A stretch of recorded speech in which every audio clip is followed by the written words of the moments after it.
انا امنيه حياتي الاقي مبرر واحد بس للبهدله اللي انا بقيت فيها دي. انا حاسس ان انا بتعاقب عشان قلت عايز اكل من بره ومش عايز اكل من البيت.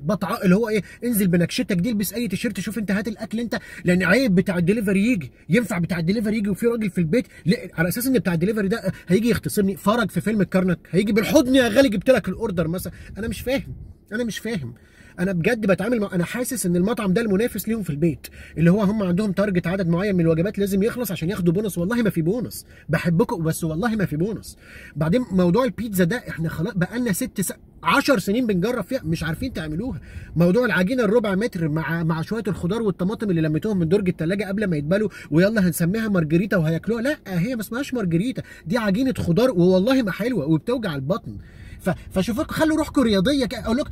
طب نعمل اوردر من كارج مثلا، نعمل اوردر من كارج اسهل والله العظيم. اهي شركه محترمه وعندهم شنط حفظ حراره وهيجيبوا لكم الاكل في نص ساعه، اللي هو اقل من الوقت اللي هنقعد نتناقش فيه دي محروقه ولا مقرمشه. اسهل والله العظيم. اروح انا اشتغل معاهم. طيب بدل ما انتوا عايزين هديه لطنط ألفت، وليد انزل هات الهديه، عايزين دواء وليد انزل هات دواء، وعايزين اكل وليد، اروح اشتغل معاهم يبقى اسمي بقبض وبيسالوا عليا وعندهم تراكنج للاوردر وهو رايح، يعني هحس بونس احسن من اللي انا فيه ده. وبعدين هو مين اللي سماه اكل شارع؟ ايه مشكلته يعني؟ ما بناكله وبننمو، بقالي كام سنه باكله زي الفل.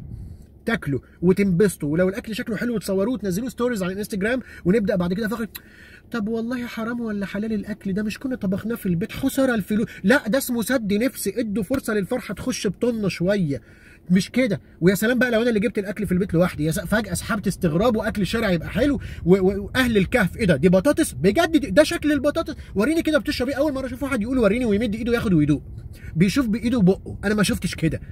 كفايه بهدله بقى.